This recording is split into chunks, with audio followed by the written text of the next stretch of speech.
தோஷங்கள் நீக்கும் பிரதோஷம் சிவன் நஞ்சுண்டதால் வந்த நேரம்.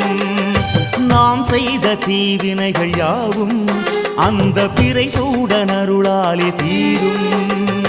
தோஷங்கள் நீக்கும் பிரதோஷம் சிவன் நஞ்சுண்டதால் வந்த நேரம். நாம் செய்த தீவினைகள் யாவும் அந்த பிறை சூடன் அருளாலே தீரும்.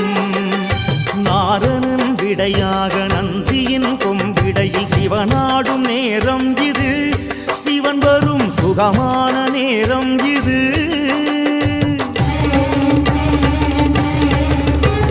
கருணாகரன் சுத்த சிவமானவன் கருணை பொழிகின்ற நேரம் இது. வரம் தருகின்ற நேரம் இது. வந்தீஸ்வரா அய வந்தீஸ்வரா